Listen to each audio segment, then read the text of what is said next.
Hello and welcome to Talk in the Microphone, where we go through Logan Whitehurst's entire solo discography. I am Connor Nyberg and I'm an avid Logan Whitehurst fan. And my name is Owen Otto, and I was a friend of Logan's and played in a band with him and played guitar on some of his songs. And today we're here to talk about the Junior Science Club's final release, Very Tiny Songs, an 81 very tiny song collection released in late 2006. So Owen, we should probably talk about the events that led up to this album. So, was it 2004 or so that Logan started getting sick? Oh, geez. I'm pretty sure it was 2003, actually. Oh, dang. Yeah. So right about the time that Goodbye My 4-track was released, or sometime afterwards, or? I think it was a little bit after that. Gotcha. And the way I found out is in 2001, I had moved to San Francisco. So we were already kind of like, we were still friends. We still talked every month or two or so and hung out. But less so than when we kind of like lived together or lived a few blocks apart. So I was just talking to him on the phone one day, and he was at his family's house in Los Baños, California. And he was basically telling me that he had to quit the Velveteen. And it was because they were on tour, and he just started randomly waking up in the morning and being insanely nauseous, like to the point where he pretty much couldn't function. Yeah. And they had no idea what it was. I mean, he went to the doctor, and it basically, when he had to quit the band, it was at the point where he just had to go back and live with his family while they tried to kind of like figure out what was going on. Okay. And then basically, I forget this why, but one day the doctor was like, oh, maybe we should see if this is maybe we should do like a scan of the brain, which seemed bizarre. It seemed like it would have nothing to do with this nauseousness, but they tried everything else they could think of. Yeah. And then they found that he had a brain tumor. And what I heard is the type of brain tumor that was like, he may have had it since he was a kid. Yeah. And it just was growing to the point where it was kind of like pushing on his brain and causing the nervous system to do strange things. Yeah. That's right. I heard something about that. The certain kind of tumor he had was more prevalent in pre-teens than it was more like, I guess, later adults than anything. So that was a very odd tumor for someone of his age to get. Yeah, and at first, I mean, they definitely, it wasn't long after they realized what it was that he had surgery. Yeah. I don't know exactly how long, but I would say like a matter of weeks or months. Yeah. And, especially when you're in your 20s and somebody gets sick, like you have no idea how to deal with this or kind of how to act. Like, is it good to ask questions about it? Should you just try to like make your friend feel as good as possible? Yeah. So, like, it was like a very confusing situation, and, like the worst news possible. I don't know if like the information I was getting was like delusionally optimistic, but people were kind of saying that he had a pretty good chance. People were pretty optimistic. I think it was May of 2004 that he had the surgery, and it was about this time that he announced on the internet that he had been diagnosed with a brain tumor and he was going in for surgery.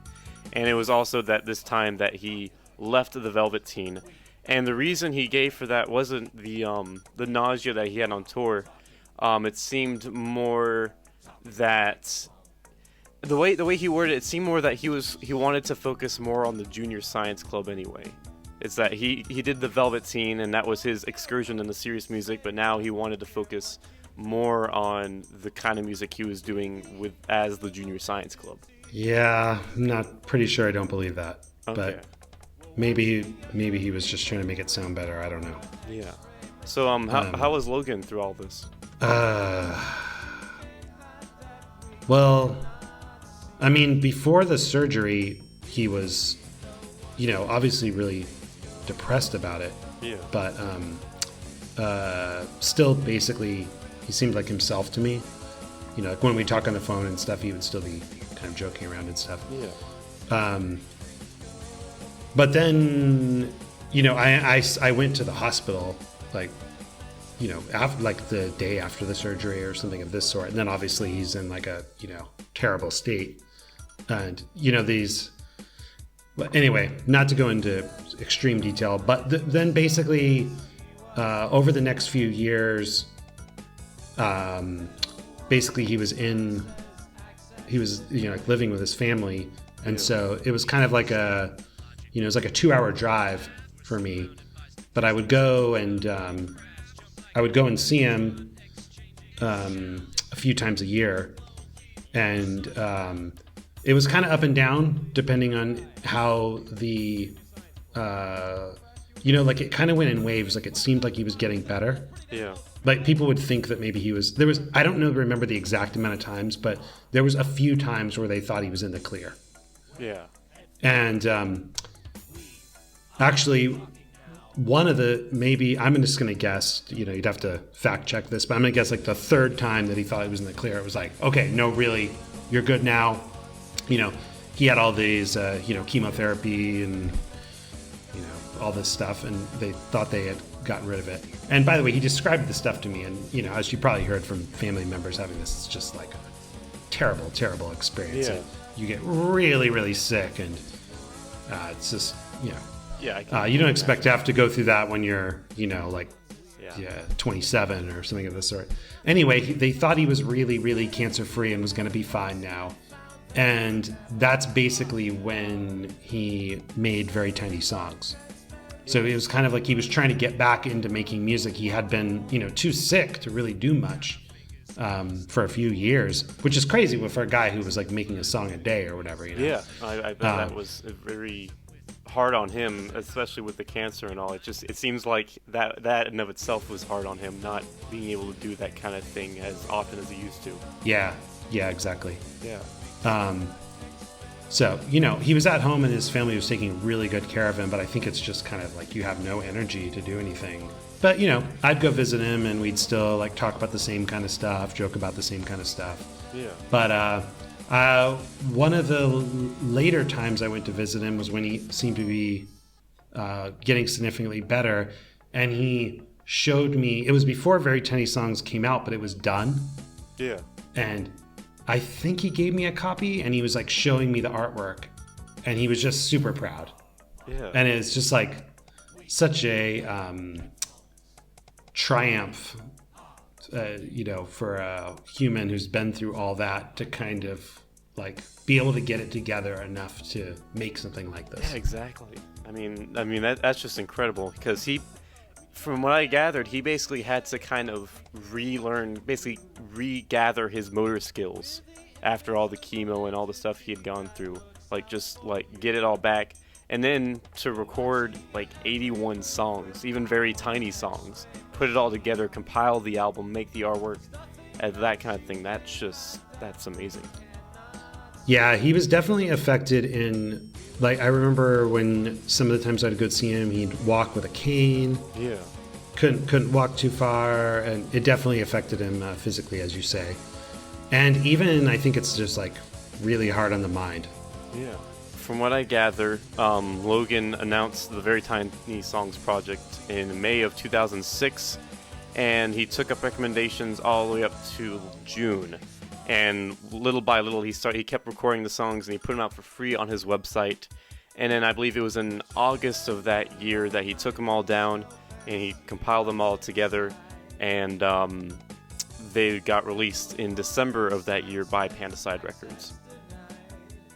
Okay, cool. Yeah. Yeah, and I think what he said either on his website or told me is he was kind of thinking of this as a way to get back into music and not take it too seriously. Yeah. And I think also, honestly, like it was really lonely. I mean, he had his family around, but he's kind of like away from all his friends. Yeah. And so I think this was like I think he got really, like, the being connected to people online was really important. Yeah.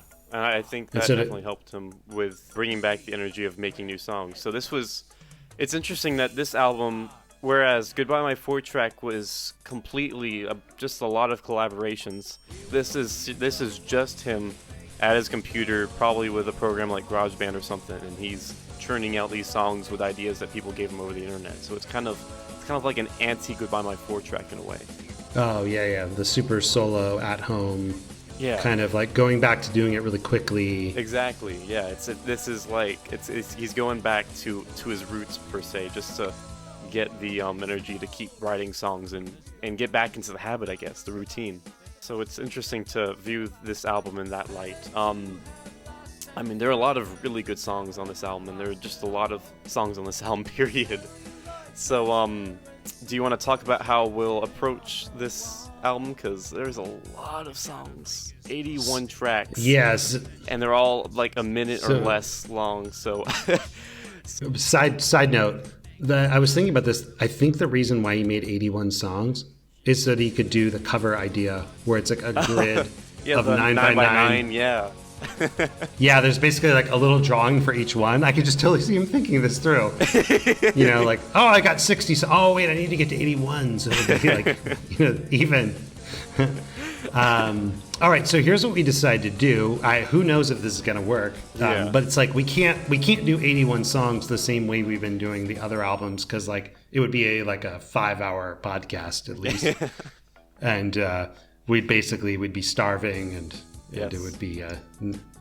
So what we decided to do is we each picked I don't remember how many songs, we each picked 5 or 7 or 10. Yeah. And then we kind of put, some of us we picked some of the same songs, but we're going to basically do those in depth, and we're going to go through the album in order, and the other songs we might even just do nothing more than say the title, or we might just say kind of a few words about it if anything pops in our mind. Yeah, exactly. But I think we kind of realized that with 81 songs, there's songs that even though we've listened to it, we don't even remember. Yeah.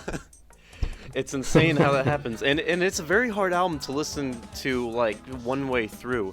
Even though I think how long is the total album? The total album's an hour and 16 minutes. So it's about it's length of a CD, but it's just very hard to listen to in a single listen, just because there are so many tiny songs that it's insane. So yeah, we're gonna try that. We're gonna try putting emphasis on certain tracks, and with others, we might just do nothing but say the name of them. So we should also mention that later on in this episode, we'll be doing a top 10 lists. Owen and I have written top 10 lists of our favorite Logan songs, and at the end of this, we'll be saying what we think are the best Logan songs ever. So get ready to be amazed by our authoritative and very tasteful taste. Yes, our definitive taste. If you don't agree with us, then... Yeah, no, it should be interesting to see what you got, Owen. Oh, yeah, likewise. Let's start with track 1, Very Tiny Songs. A very tiny song.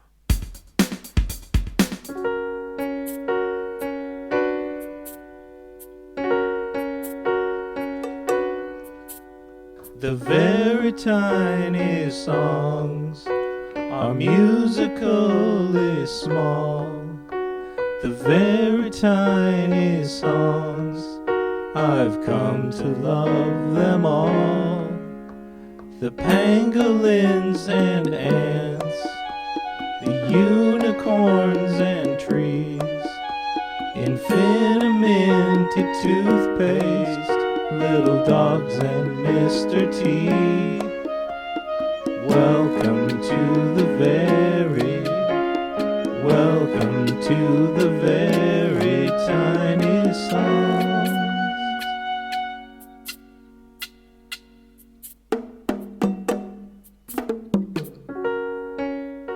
So I guess I just love this one because it's so much better. The album is so much better than if it didn't have this kind of setting up what it's going to be. Yeah, exactly. And I don't know, it's kind of reiterating what I said before, but it just is amazing to me to make, you've been sick for so long and it's kind of hard for you to do this at all. Yeah. And you go, oh, and I'm going to make a concept album.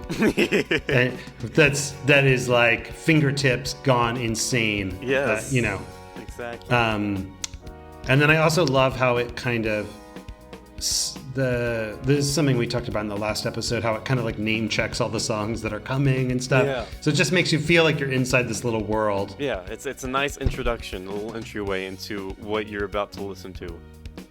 Yeah. I think it's probably one of the longest tracks on this album. It's almost at 2 minutes. Oh my god, that's so long. It's great. It's pretty catchy though too. Yeah, it is. Yeah, and it's actually got like a nice like instrumentation going on. He's taking advantage of these software plugins and whatnots. It should be noted that over the course of this album, you can tell his voice is much frailer than it was before.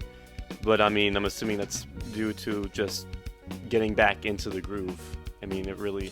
And then there's some tracks where it's stronger than others, and others like this one where it seems more frail. But it's awesome just to have this album.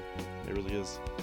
Yeah, it's sort of like the frailty in the voice. Even just now, as we were listening to it for a little bit of a second, it's weird. Like I almost got a tear in my eye just like listening to it. It's just so sad at some level. But then I also have like a little bit of the opposite reaction of just like, that's so cool that he's going for it. Yeah, anyway, exactly. He's going all the way. And I love it. Welcome to the very tiny songs. All right, so going with what we have here, we're skipping to track 6. We got Rosencrantz and Guildenstern, who are 2 characters from Hamlet. That's your fun fact. Pea Sprout and Little Baby Chick, the Salad Days of the Vegetables, Bonebeard, the dinosaur pirate from space, and then track 6 is Kick It into High Gear.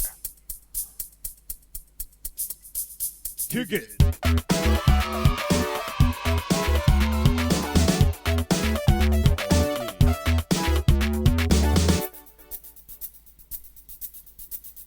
Kick it. So, Owen, you picked this song. Do you care to explain why in particular this one?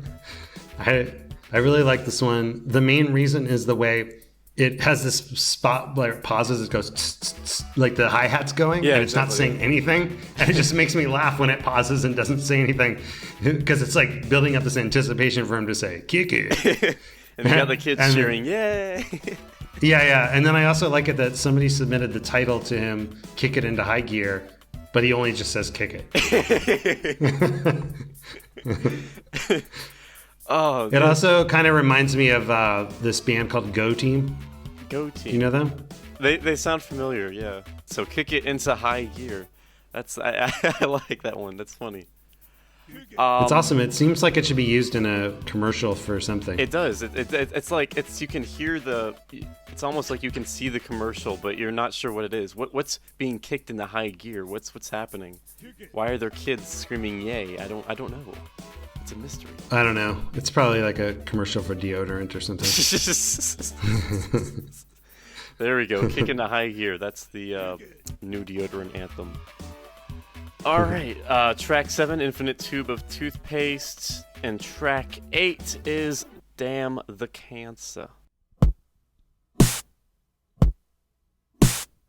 Thought I had it figured out. Thought I knew the answer. Well, I guess I was wrong.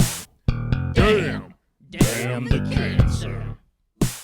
So if I recall correctly, this song was actually a suggestion by a friend of somebody who wrote a comic strip called Damn the Cancer. And that person had cancer himself, and so he made a comic strip called Damn the Cancer. And so he sent in, his friend sent in the suggestion to Logan to make a theme song for the comic strip, and this is theme song. And it's awesome to hear Logan saying such vulgarities as "damn." He's really pushing the limit. He's going all out on this album. Very tiny songs. Logan will never be the same. I like how he's can still be kind of playful around something that's kind of utterly destroying his life. Yeah, exactly. And it's awesome to hear him. This is like his theme song here. Damn the cancer. I love it. Yeah. All right, and then we're skipping to track 10 here, which is... I'll say one thing about global warming is a lie. Okay. Which I don't particularly like. But you can imagine someone submitting that song to you as kind of a taunt or something, and he just makes a complete mockery of it. Like it's just like the goofiest thing possible. Yeah, that is it. It is. That's an awesome one. That's track 9, Global Warming is a Lie, and then track 10, If I Were a Pangolin. If I were a pangolin, I'd spend my days asleep within a burrow, and I'd look just like a pine cone with a tail, and I'd eat ants. If I was a pangolin. I'd eat ants. If I was a pangolin.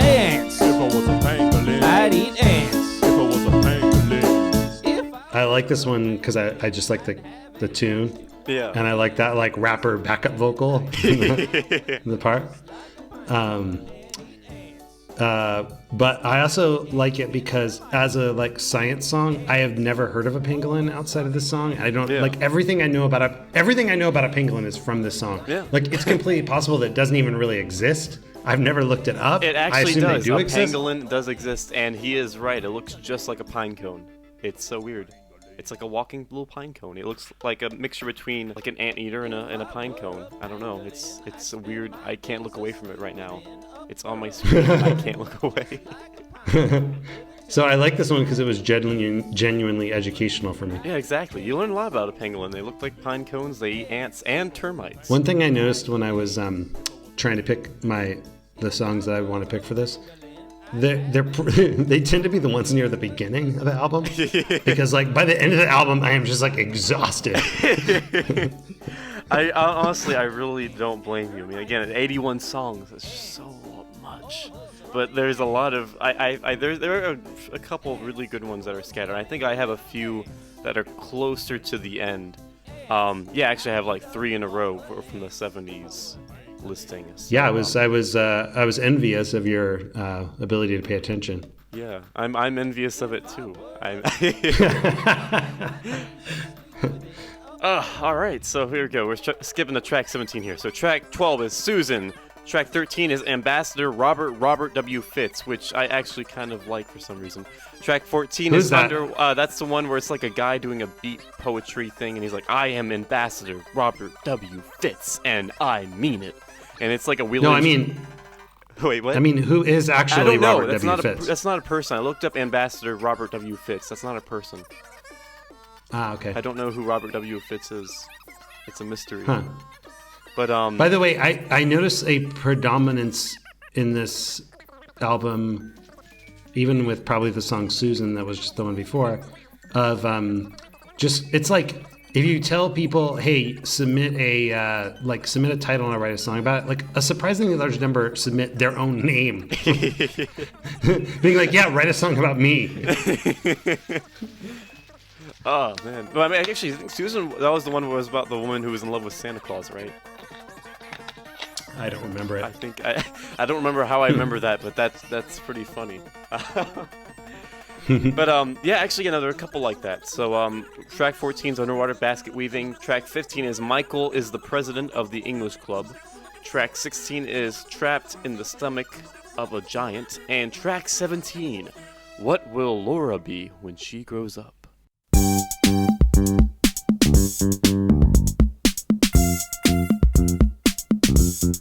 She could be a doctor, a lawyer, a veterinarian, a teacher, preacher, auto mechanic, accountant, prison attendant, or drive a taxi, be an author or a movie director, be an assistant to the president or clothing inspector. What will Laura be when she grows up? What will Laura be when she grows up? She could be a surgeon or a waiter, elevator operator, engineer or astronaut. She could be a surgeon or a waiter, elevator operator. So why'd you pick this song, Owen? One, I just like it musically. Like it kind of sounds like a 70s TV show theme to me. And then I like how he's doing this kind of rap voice. Yeah. But it actually kind of sounds different and really cool with his kind of like, from being sick, his voice is really damaged or something, but it gives it like a new sound that's actually kind of cool on this one. Yeah, it works with this one. It definitely does. I don't know. I just like the idea of somebody probably named Laura submitting a thing of like, what do you think I could be when I grow up? And him like making this crazy song about it. Here you go, Laura. Actually, it's funny. I could see this being like a Schoolhouse Rock kind of song, talking about all the different career paths you could choose. What will Laura be when she grows up? All right. Track 18 is Invisible Shadows. I like the artwork for that one. It's just a black square. Track 19 is Jen and Her Dog Elvis.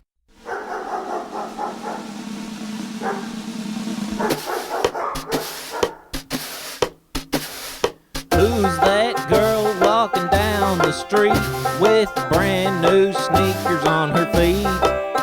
That's Jen, Jen, Jen, and her dog Elvis. Now, Owen, am I correct in saying that you have another technical rhythm explanation for the people at home? So, I like the song for a bunch of reasons, but one of them is because it has this insane rhythm, like where basically the verse, I think, is in kind of a swing time. Yeah. You know, which means like it's going like, instead of the eighth notes kind of coming like evenly, like 1 and 2 and 3, and it's going like 1 and 2 and 3 and 4, and usually when music is kind of swinging like that, it just swings the whole song. Yeah. Like it's basically wrong. It's basically like technically wrong to kind of change to be in straight eighth notes. Yeah. And basically this one, it's kind of like in halftime swing time during the verse, and then it all of a sudden like goes twice as fast and in straight time in the chorus. And so it just sounds bonkers. It does. It gives it a really interesting feel. Yeah, this is interesting. So, looking at the Junior Science Club Live Journal, there is a message posted on it from the person that recommended this song. No surprise, her name is Jen.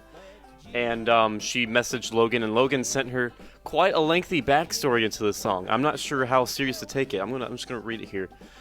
The song is from the point of view of Ned, who hasn't met Jen and Elvis before. He presumably is impressed by, or maybe even enamored of Jen, or Elvis, and calls upon his Muppety hillbilly friends to illuminate him as to her name while he watches from afar, perhaps from the barocking chair wooden front walk of a general store.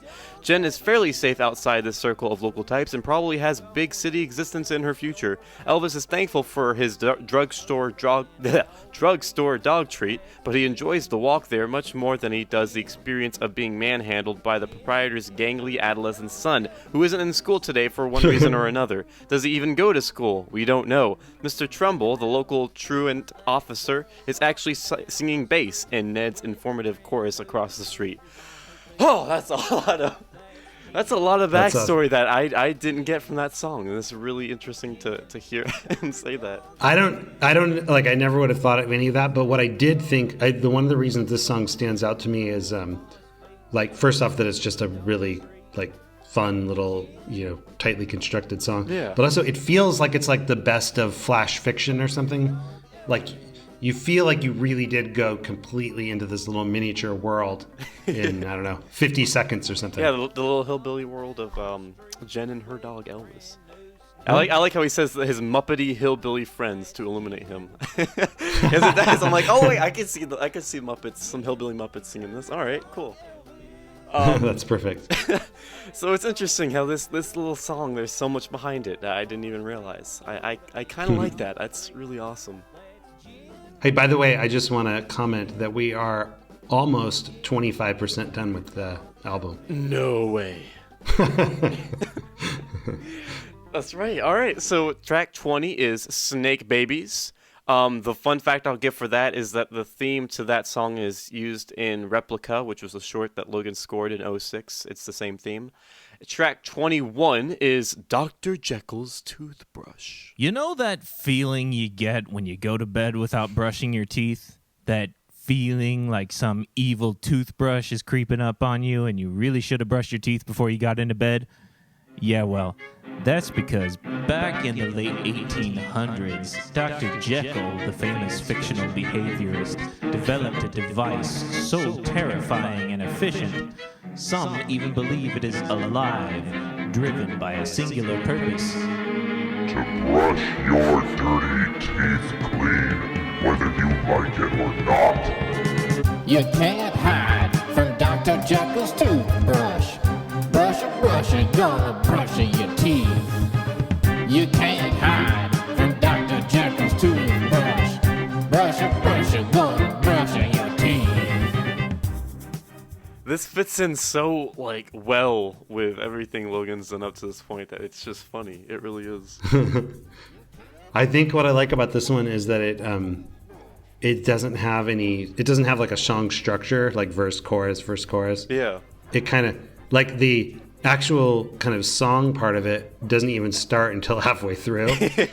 Exactly. It just reminds me of this. It just has this like really bizarre form or something. It's almost like I don't know.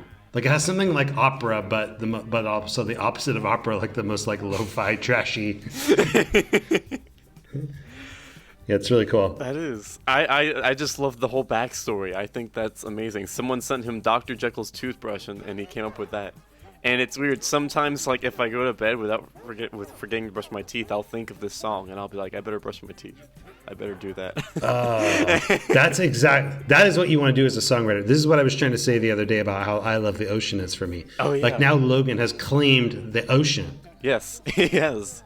And he has declared it Logan Ocean. You know what's ripe for this? I feel like there are some holidays that don't have songs that have kind of like really stuck out. Like what? Like, can you name a Memorial Day song? The national anthem? I don't know. That's a good point. Yeah, no, there are no Memorial Day songs. Or yeah, there are quite a few like minute holidays that don't have songs. Like Flag Day. Flag Day needs a song. Flag Day, yeah. Flag This Day. could be. I don't even know what Flag Day is. I just know it exists, and so it needs a song. Someone out there, please make a Flag Day song. Or don't. We want to get. We got to get to this first, Connor. Okay. All right. So track 22 is Riley Raccoon, Defender of Critter Village, and track 23 is Unicorns.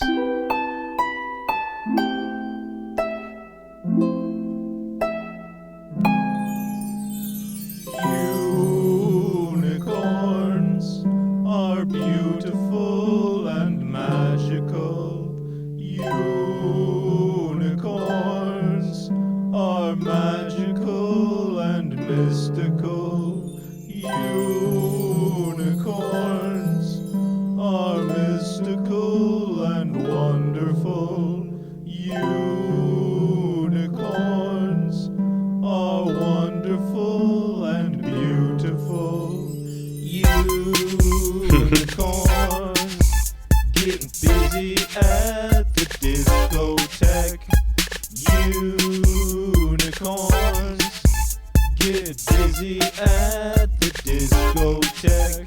Yeah, unicorns don't play hate. All the sucker MCs gon' hesitate, gon' bust a move with. I just think that's the best mood change in any song I've ever heard. No, I mean the whole beginning part is basically just there to kind of like lull you into thinking that this is just going to be a pretty song. Exactly. And then he brings out the disco ball, and it's all party from there. Hey, side tangent I was wondering about, because I know that dude Jason Steele is a Logan fan. He made the unicorn video, right? He did. He made Charlie the Unicorn. So Jason Steele, for those of you who don't know, did Film Cow. He's done actually a couple of viral videos. Charlie the Unicorn, Llamas with Hats, Marshmallow People. He's done actually quite a bit. He was a very big Logan fan, and he actually got me into Logan. I know he recommended a song for this album. I don't know if it was this song in particular. I want to say it was Internal Banana Farm. That's my guess. I think that was the song that he recommended, though I might be completely wrong. So did Charlie the Unicorn come out after this, or is it no, around it the came same out time? before. It came out about 05-ish or so.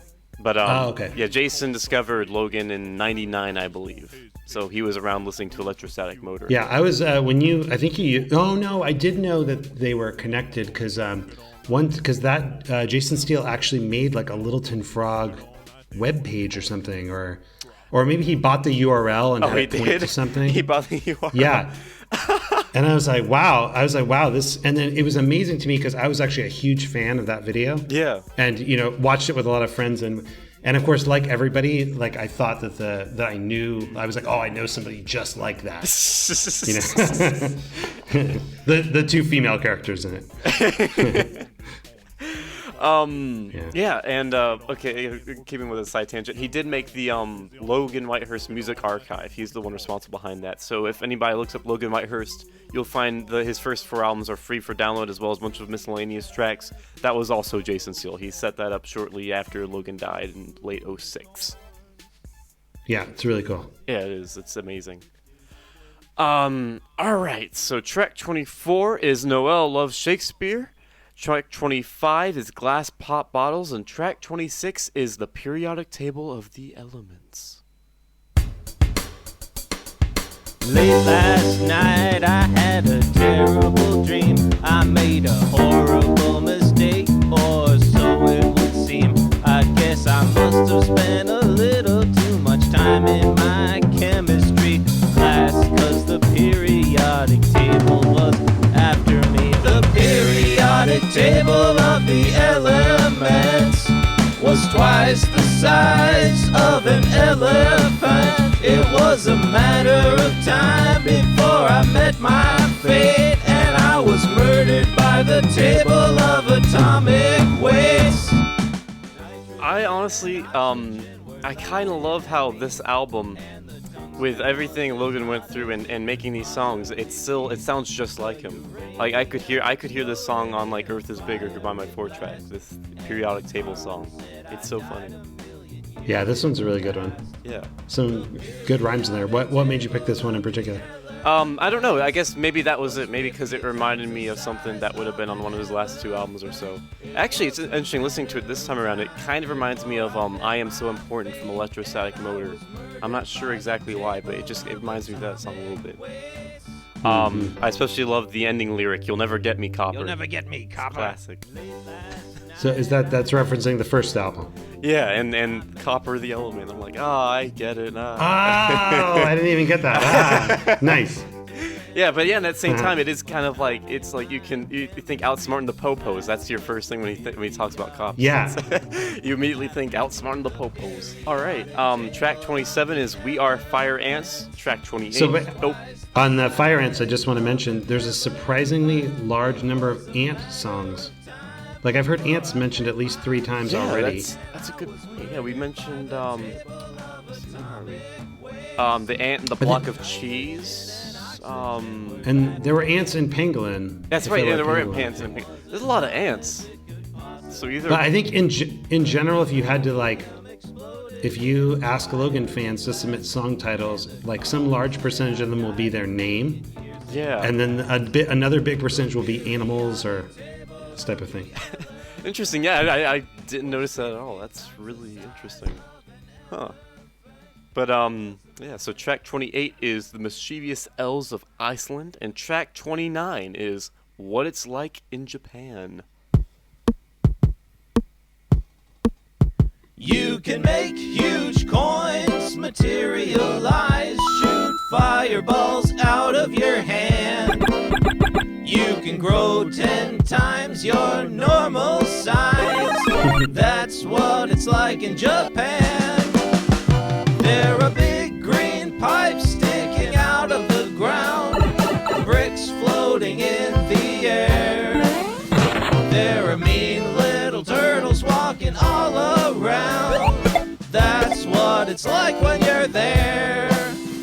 When you get to Japan, you must try to find and save the Princess Fair. But when you get past the big green lizard, she's hardly ever there. I find it really funny that at this point, Logan has been to Japan a couple of times, and here he is singing about Japan as if he's never been there. Oh, yeah. This one's really creative. Yeah. By the way, it was just kind of occurring to me, I think we talked about a ways back about how he somehow had this list of titles and he kept writing songs off of it. Do you remember that? I think so, yeah. Yeah, I remember in a lot of his early songs, he had a list. I think it was a list of band name ideas that he came up with, and he was like, "Oh, I'm going to write a song for each one of these." Right. Yeah, the Mrs. Fenway thing. Yeah. Yeah, exactly. And I think this is that's kind of a trend in his creativity. It's sort of like it's like if you could just start from nothing, it's kind of hard to go anywhere. But if somebody is sort of like, "Oh, hey, here's just go off this list and make song for each one." Yeah. That's almost what he's doing here. Yeah, and you're right. It's kind of cool. It's kind of cool because it frees you up to, you're like, all right, well, I got to do something with What's It Like in Japan. Yeah, and it came up with Super Mario Brothers. That's classic. Yeah, exactly. And the sound effects and everything, I love it. It's so good. It is. Actually, I think this was the This might have been the very first Logan song I heard, so maybe that's another reason why I picked it. I think this was the very first, at least very tiny song I heard, if not the very first Logan song I heard. Oh, did it was it popular on some forums or something? No, it was on, actually, Jason Steele had a podcast for a while back in 2006, and I was listening to that, and he was talking about Logan, and he played this song on the show, and that's how I listened to it, and I was like, oh, maybe I should check out more of this guy's stuff. Oh, okay. Cool. Track 30 is the Nature Kitty Nature Show theme. Track 31 is Spherical Dice. Track 32, Contents Unknown. Track 33, I'm going to briefly mention this one, Lamentation on a Theme of Bubba's Secret. Listening to this one again, this sounds like Vibrating Leprechaun again. It's basically there's an instrumentation thing going, and it's a bunch of sound effects that I think Logan's had for a while. I recognize a couple of them, and it's just kind of like a montage of these sound effects, and it's like Bubba's Throat to Electric Boogaloo kind of thing. Cool. Track 34, I Have an Extra Head. Track 35, Osmosis. Track 36, Gentoo Penguins. And track 37, Schweepies. Okay, so this one time I asked a bunch of people to give me ideas for a bunch of little songs, and I said I'd write them all and put them on my website. And some people were like, write a song about a pangolin, or write a song about gum. And I was like, all right, but then there was this one person who was like, you should write a song about this guy who's always stealing people's Schweppes ginger ale, only he doesn't pronounce it Schweppes, he pronounces it Schweepies. And he finds out that everybody hates him for it, so he decides that the only thing he can do to redeem himself over the rest of his life is to devote himself to eating glue and work Post-it notes in somehow. And I was like, okay. I don't know how I'm supposed to get all that across in a short song, but I guess I have to. So here's what I came up with. Schweepies, a Schweepies. Oh, I love the Schweepies. I'm gonna steal your Schweepies. Schweep, yoink.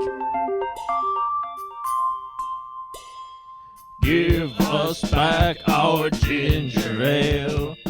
I was really surprised that we both picked this. Yeah, this has got to be probably the best. Personally, I think it's like the best one on this whole album. It tells you exactly what the project is, and I love how he wrote this song and he's like, I don't know if people are gonna get this. I don't know. So we had to record like a minute-long introduction saying, okay, there was this one guy, right, and he was all like, you should do a song about Schweepies. So what's really funny about you just said there is there's some things that you thought about the song that I thought too that I thought nobody else would think. Like that it basically, when you listen to it, it forces you to think about him going through the process of deciding to explain it at the beginning. Like you know that he made the second part and he was like, oh my God, what do I got to do here? It's funny because in all honesty, if he didn't have the introduction, I wouldn't have known what the heck the song was about. I would have just ignored it. But without the introduction, I wouldn't have appreciated it as much either, because when you know like exactly what he had to fit into this short, less than 1 minute song, you're like, oh my God, he did it. He fit it all in. It just doesn't make any damn sense, but he fit it all in. Yeah, I think the other thing I like about this one is the way he's talking at the beginning is just kind of seems like a way he might talk if you were hanging out with him. He was joking around. So it's like being with the guy. And he's just funny, like in little ways, like when he says, well, I guess I have to. I guess I have to write the song. I just love that. He breaks the third wall completely on this one. Or fourth wall. Guys, the third wall. Fourth wall. And then the other thing I like about it is just that the actual song is like changes all. It reminds me of like the genre of like Uncle Albert, Admiral Halsey, like the Paul McCartney song. Yeah. You know that one? Yeah. It's just like changes all the time into like a completely different thing. Yeah, that is the song. Yeah, that's right. It changes a lot. It's an oddity. It really is. But, I mean, Logan really did well with it. I especially love at the end, Post-it notes is a registered trademark of the 3M Corporation. Yeah. And all of that is in 1:57. Yes. And most of that is him talking, too, so that's even more impressive. Yeah, exactly. Oh, all right. So we're skipping a lot here. So what do we got? Track 38 is Ultimate Frisbee. Track 39 is Gelatin. Track 40, Cecil the Cantankerous Turtle. Track 41, Demonic Lizards. Track 42, My Name is Matlock, named after Matlock Zumsteg, I believe. Track 40, That one's pretty good, actually. That one is, yeah, I like it. Yeah. My name is Matlock, but it's not named after the show. Exactly. It's just funny that, Matlock tried to be one of these other people who's like, oh, write a song about me. Write a song called My Name is Matlock. Yeah. And then he made it reference the TV show. Yeah, that's funny. Track 43, He Didn't Like Caddyshack. Track 44, Pink Lemons. And track 45, Mr. T.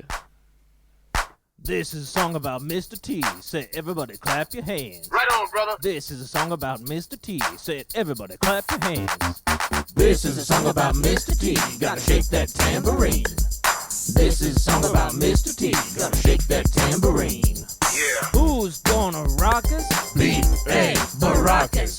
Who's gonna rock us? B.A. Baracus. B.A. Yeah, so I love this song for two reasons. One is just the song itself, and the second one is kind of a story that happened around it that I'll tell you. But first, it's just like so damn catchy. I think this is the most tightly constructed song ever written. Ever written? It's like 44 seconds or something. It's insane. And it's so damn catchy and has so many things in it. Yeah, it does. Yeah. I love the recordings of Mr. T. That adds so much. Yeah, the samples are really well placed, and it's just kind of I don't know, I would never think of that song if you gave me that title. It's really cool. But the other thing, and this is more of a kind of insane story to me, but this is like, as I mentioned before, when I went to visit Logan, I think he gave me this album, and so I was listening to it, and this was the song that stood out to me. Yeah. And a little bit later, I think it was his birthday was coming up, and it was pretty much clear that he was not cancer, that the cancer had come back. Yeah. And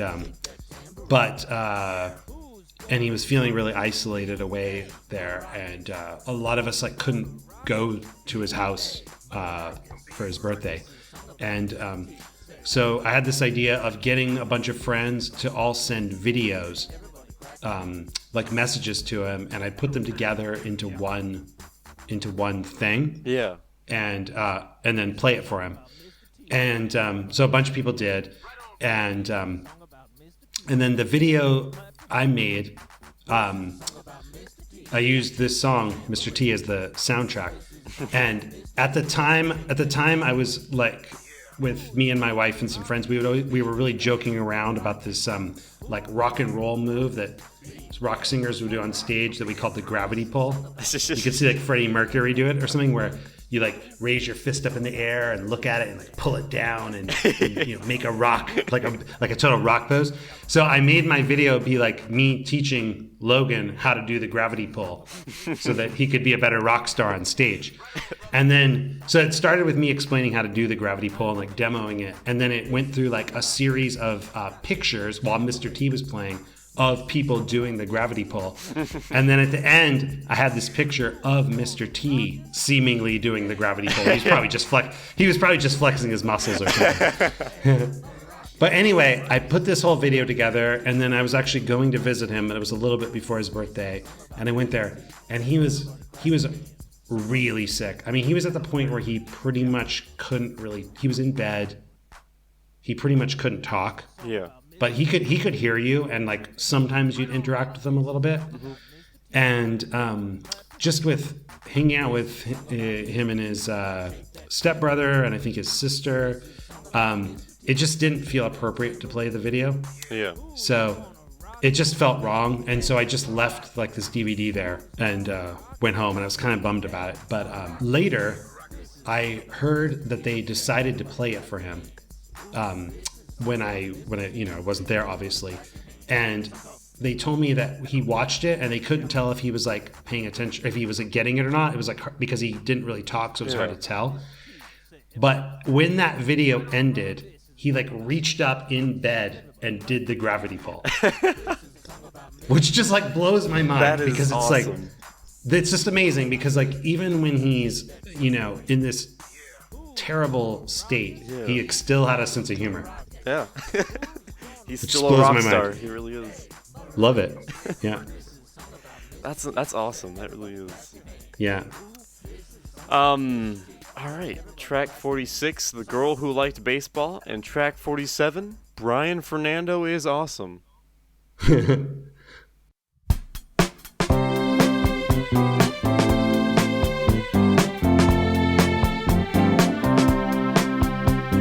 Bryan Fernando is awesome. He's totally, totally awesome. Bryan Fernando is awesome. He's totally, totally awesome. So who is Bryan Fernando? I have no idea. I just love the idea that some dude, like, not only did he submit his name, he was like, that's not going far enough. I have to submit Owen Otto is awesome. And then Logan's like, sure, I'll roll with that. And makes like the corniest, like 80s sounding, like cheesy synth song that is actually super catchy. Yeah, it is. It's funny. Yeah, this one really sticks in my head.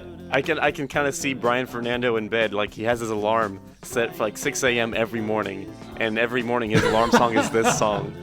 So he gets up and he does his morning routine, and all he hears is Bryan Fernando is awesome, and he's like, yes. I would be so excited if Bryan Fernando like wrote in the comments to this podcast. That's totally what I do. Like, Yes. I want a video of Bryan Fernando waking up to the song. Yes, that would. Oh, honestly, I mean, I would get up much easier in the morning if my alarm song was something like Connor Nyberg is awesome. That I mean, what better way to get you up in the day than a song about you being awesome? That's amazing. That's awesome. Oh man, that's a good one. Yeah. All right, let's see. We're skipping through a couple here. Track 49, The Amazing Journeys of 12 Kittens Through Math and Science. Track 50, Serving Size, which is an amusing little skit I actually kind of like. Track 51 is The Tale of Raskolnikov and Marty McFly.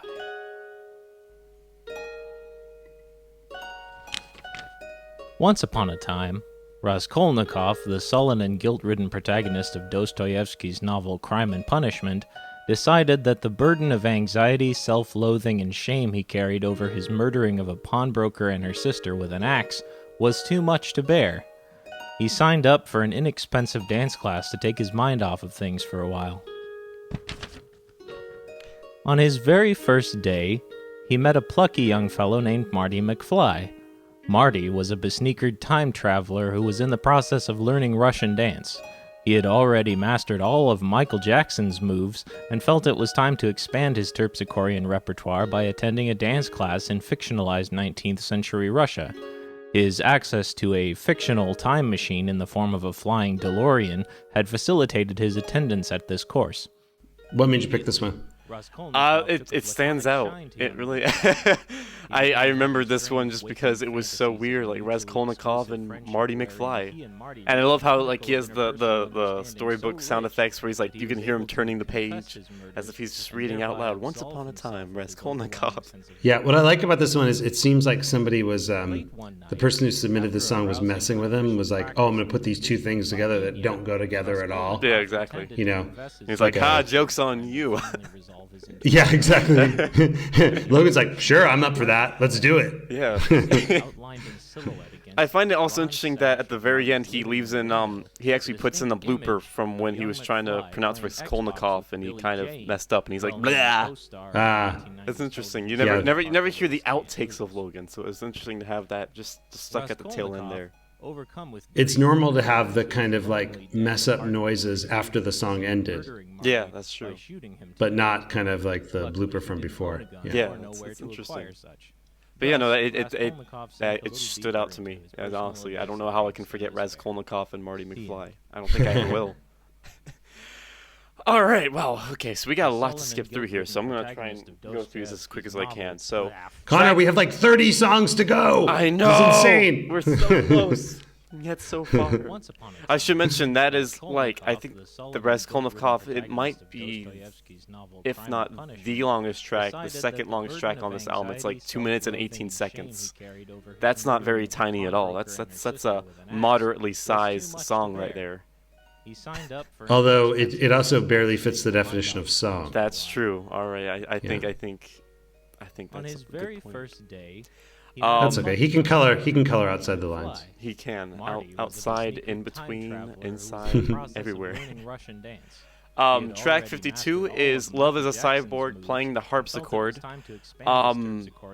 That's an interesting one. I'm going to briefly mention just because you and Logan did a brief like jam track in 2000 called Love is a Phone Bill I Can't Afford. And that's one of the lyrics of the song.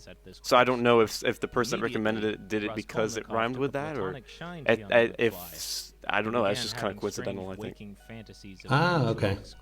Cool. Track 53, Daisy is Dead. Track 54, Tap Cola. 55, Substrates plus Enzymes equals Love. 56, The Golden Goldfish. 57, The No Name Man with No Name. 58, When Good Kiwis Go Bad. 59, VCR Repairman. 60, The Forests Are Plotting Their Revenge. 61, Dr. Awkward. 62, Villa Pondo. 63, Igor Siorsky in the Helicopter. 64, Monty the Tree. 65, Wimps vs. Machos. 66, A Syrup Bottle Shaped Like Me. 67, Frogmaster Man. 68, A Bad Day at the Gangster Operated Mom and Pop Shop. 69, actually that kind of reminds me of the plot of what was the track from Biggest Octopus? What was it? Family First. Family First, that sounds like Family First kind of track right there. 69, Gum. 70, The Tiniest Dog in the World. 71, Internal Banana Farm. 72, Lost in Lost, as in the TV show Lost. 73, The Ice Cream Man with Bulgy Eye.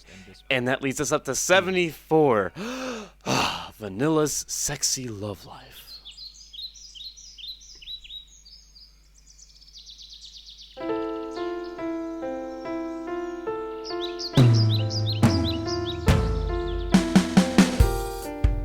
Vanilla the plastic snowman. He has so much life to live. Vanilla the plastic snowman. He has so much love to give. Not a lady on the planet can resist him. Every woman falling under his spell. Never lonely or rejected, he's so suave. Vanilla the plastic snowman is sexy as hell.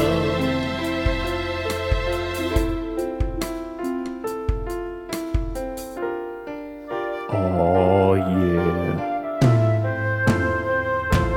baby. I love how he's doing like a whole Barry White thing here with Vanilla the Plastic Snowman. It's working. That's the funny thing. Yeah, he went right where like you had to go with a title like that. Yeah, exactly. And it's Vanilla the Plastic Snowman. I mean, what else can you do? It's vanilla. Did you pick this one because you're very attracted to vanilla? I'm not gonna answer that question.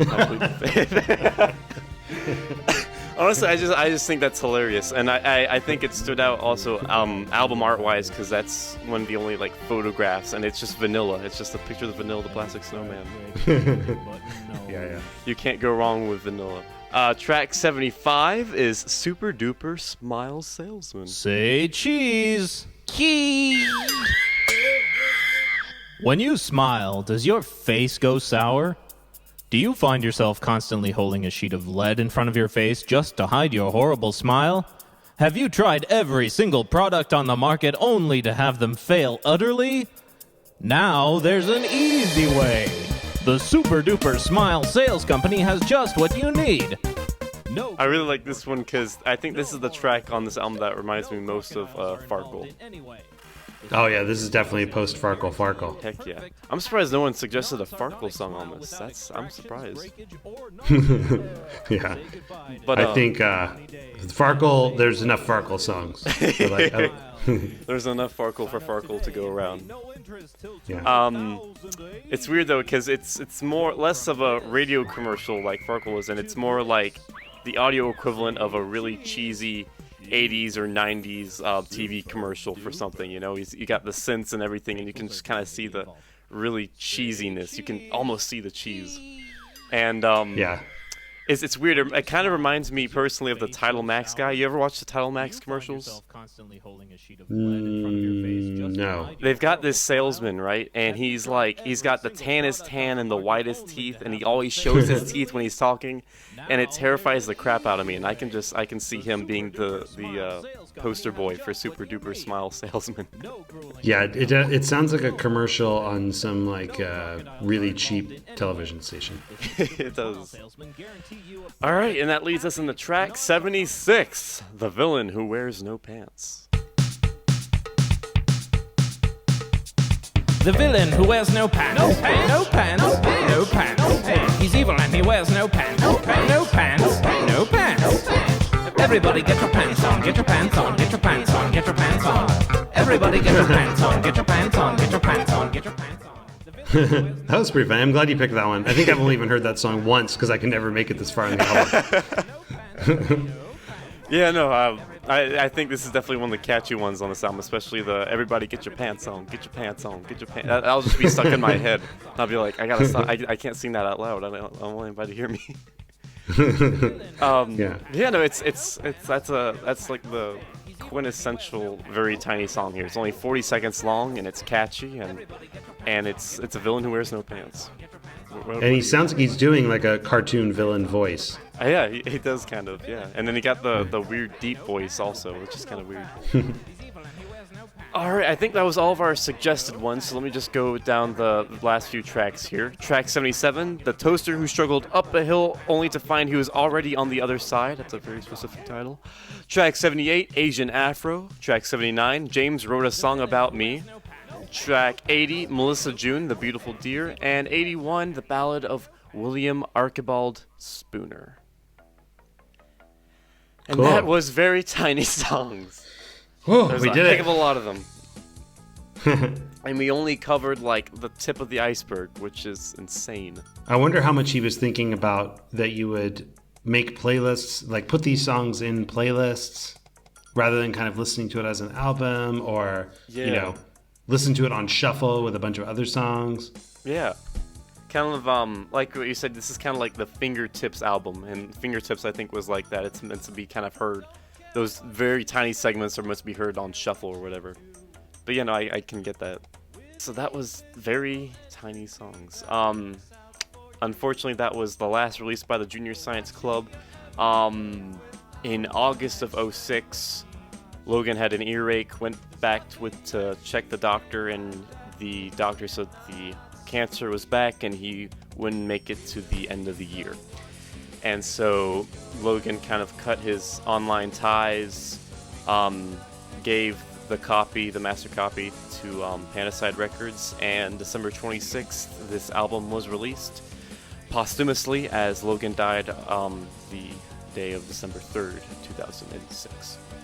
So this is the final addition to the Junior Science Club discography. So we have reached the tail end here, Owen. Yes, it's a sad.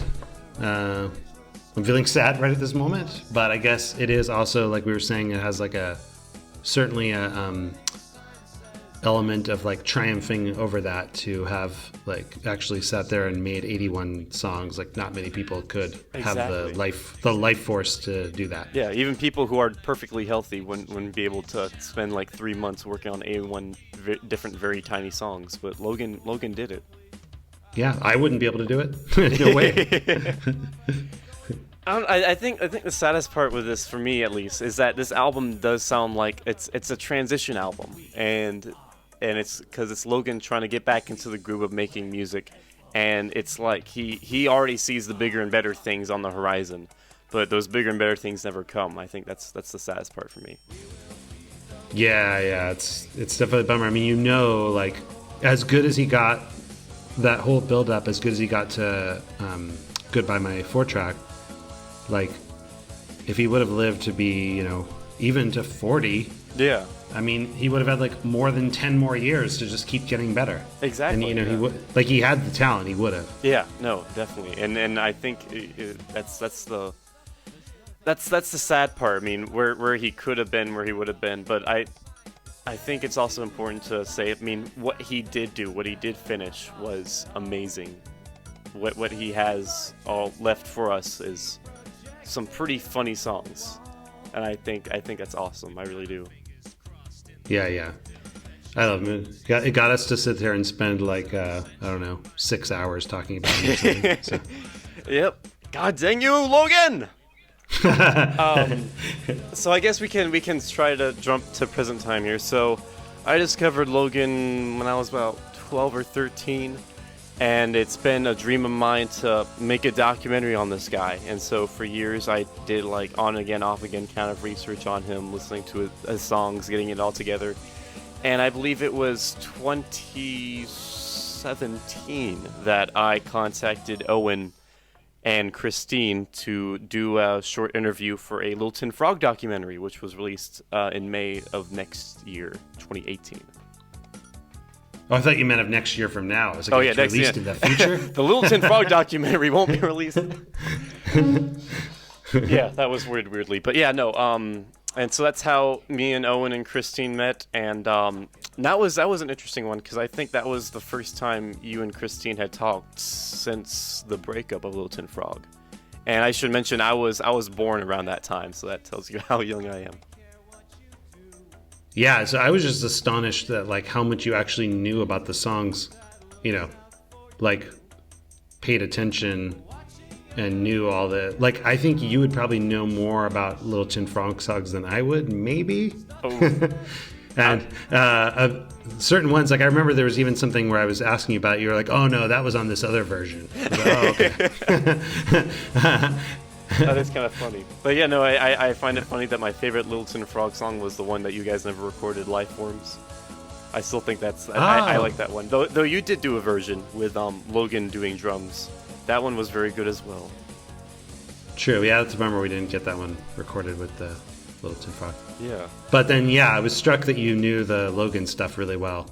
Yeah, and I think it was then I asked, like, if I get to a point... Because I was 17, and I'm 19, and so I wasn't sure how much time before I wanted to start working on this thing. So I was like, you know, if I ever get to it, if there comes a point where I feel I'm ready enough for it, will you guys be up for it? And you guys were very happy. And so, I mean, that made me feel more confident in that kind of choice and project.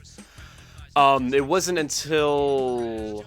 It was always on the back burner, but I don't think it was until October of last year that I seriously started considering it, because that was when Needle Juice Records, the guys behind that, Jason Austin, did a Kickstarter to repress Goodbye My 4-track, and it did fairly successfully. So that showed me that people were still interested in Logan and his music and wanted to know more.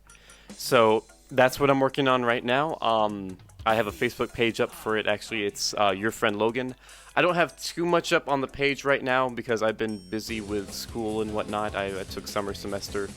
But I'm hoping to get right back on it. And this month I'm focusing on doing like pre-interviews with, I believe I have about 36 people confirmed to be a part of this documentary, which is exciting to no end. I love it.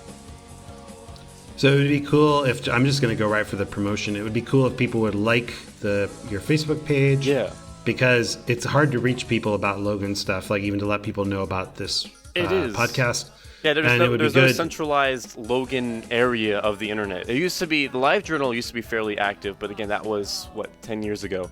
So it'd be really cool if this page could be kind of like a new place for Logan fans to hang out and stuff. Yeah, and just make it easy to tell people about when something new becomes available would be really cool. Yeah, exactly. I'd love to keep people updated on production and whatnot. And while we're at it, also check out the Little Tin Frog Facebook page. You and Christine update that fairly every couple months or so, and there's always a bunch of cool stuff on there. That's where I think I first contacted you and stuff. So yeah, check out that as well.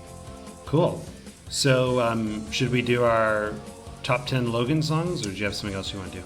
Yeah, sure. All right. So we made our lists of top 10 Logan songs. Owen has been working on his for years. I did mine in about 10 minutes before the episode.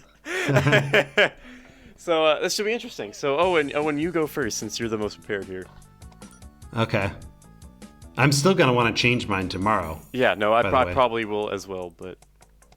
No, these are definitive. They can't be changed at all. This is what you say right now holds true forever. You can't ever change this. So I feel like my list is about half songs that everybody who's a Logan fan would pick. Yeah. And the other half are ones that nobody else would pick. All right, let's hear them. Okay. So my number 10 is Mr. T, that we just talked about, and for the reasons that the aforementioned reasons. Number 9 is the song The Three-Legged Horse. Oh, that's right. Off I Would Be the Biggest Octopus. I really like that one because of it's like the first time I heard somebody do something so cool with like the prefab music that comes on a keyboard. And I really like the lyrics. Number 8, Down to the Sea in Ships. Nice. Number 7 is A Matter of Twine. Classic. Number 6, The Robot Cat. Number 5, a song nobody else would pick, but I love it, is Not My Atom Bomb. No one else would pick it, I know. That's all right, though. That's cool. Yeah. Number 4 is Killed by Telephones. Yeah. Number 3, I Love the Ocean. And then the 2 and 1 are the huge classics. Number 2, Happy Noodle versus Sad Noodle. And number 1, Prosthetic Brain. Nice. I like in this list here. That's a nice list, Owen. I like it. Thank you. Let's hear yours, Connor. All right, I gotta top yours now. All right. I feel like you have very interesting favorite songs. Like it's interesting because when I started listing the songs, I find that I like. I don't get me wrong. I love when Logan's being funny and stuff. I love it, but I think my favorite ones are his more serious songs, which is interesting. I don't know why I like that. Maybe because his songs, when they're serious, they're not overly serious. There's always a tinge of something Logan-y in there. You know what I mean? Yeah. So let me just read out what I got here. Okay, top 10. Number 10, I Love the Ocean. Oh, on both lists. Yeah. Woo! Number 9, Oh My God, I'm on Fire. Number 8, Monkeys Are Bad People. Either version, they're both equally as good. Number 7, and I know this is one you wouldn't pick, Owen, I Want to Rock. Oh, I like that one though. Oh, you do? Okay, good. Yeah. I don't know why. I find that one extremely catchy. Number 6, Lizard and Fish. Number 5, Watertown. Really? Wow. Yeah, I really like that one. I think that one's... he pulled that off really well. Number 4, A Matter of Twine. Number 3, Prosthetic Brain. Number 2, Your Brain Fell Out. And no guess for number 1, Saturday 2:43. Cool, that was fun. Yeah. All right, and that's our top 10s. Leave some comments below as to why our top 10s are horrible. Please be sure to write your essay in paragraph form. We're also willing to accept your top 10. Yes. Yeah, we'd love to hear what you guys think of your top 10 Logan and the Junior Science Club songs. This sucks, man. We're on the last episode, and we're just now figuring out how to do social media. We ask people questions, and then they... Dang it. Let's start over. Let's figure out social media, then we can start all over the show again. We can figure it out. Start without throwing the popos again. But yeah, no. So you people at home might notice that we haven't talked about the Dentures Doorknob mini album or the mini album of love. And I think that's just something that, I mean, we'll get around to when we're most up to it. That's not something... We were more focused on getting the big projects, the big albums out of the way. And now that we've done that, we can focus more on being social and doing other things and whatnot. And I heard you're making a documentary. Yeah, then the documentary, working on that. And so when we get to a point where we're more to say that... Actually, you know what would be really cool, Owen, is when we actually like do meet and we do the interview, we could do the episode in like the same room. I think that'd be a good idea. Oh, we'll do it in person. Yeah, in person. Okay. Because we've been doing this over Hangouts because you're in Switzerland and I'm in America. But when you come back, I think you're coming back to California, so we'll do the interview there and we'll do that podcast episode there too. Cool. That sounds fun. It's been really fun. Yeah. Thank you so much for doing this, I should say, because this has been really interesting. Because I mean, I've listened to all of these tracks before, but it's interesting getting your perspective on it. And I mean, it's helped me shed a new light on stuff like Three-Legged Horse and Not My Atom Bomb, tracks I otherwise would have just looked over. Cool. Yeah, I know it's been fun for me too because you have a different perspective, like having knowing more about how this has been like affected the different people on the internet and this kind of thing that I didn't really know about. Yeah, this has been very interesting, and I'm glad it did shed unique perspectives on his music. I think that's really cool. All right, well, you've been listening to Talk in the Microphone. We'll be back eventually. Again, check out our Facebook pages, Little Tin Frog and Your Friend Logan, the upcoming documentary on Logan Whitehurst. And until then, eat your vegetables, kids. Rock on.